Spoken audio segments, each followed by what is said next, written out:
فاسألوا أهل الذكر إن كنتم لا تعلمون۔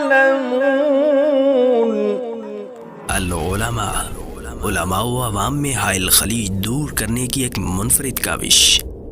بسم اللہ الرحمن الرحیم۔ لجنۃ العلماء للافتاء فتویٰ نمبر 711 4 مئی 2022۔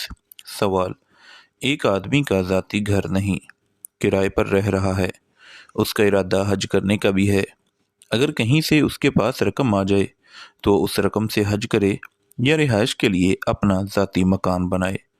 جواب: الحمدللہ وحدہ والصلاة والسلام علی من لا نبی بعدہ۔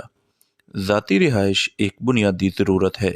اگر اس کے پاس موجود یا آنے والی رقم سے صرف گھر ہی بن سکتا ہے تو اس پر حج کرنا فرض نہیں ہے، لیکن اگر وہ سمجھتا ہے کہ کرائے کے مکان میں صحیح گزارا ہو رہا ہے اور ذاتی مکان بنانے کی ضرورت نہیں، لہذا میں حج کر لیتا ہوں، تو اس میں اس کا اپنا اخلاص اور نیکی کا ذوق و شوق ہے، تو اسے ضرور حج کر لینا چاہیے۔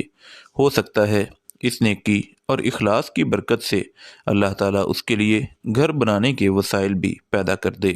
وآخر دعوانا ان الحمدللہ رب العالمین۔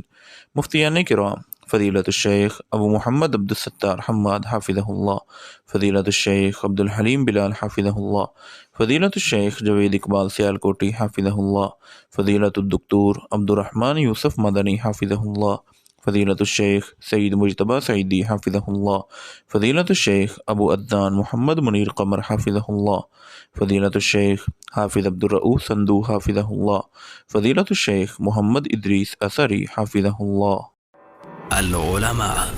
علماء و عوام میں حائل خلیج دور کرنے کی ایک منفرد کاوش۔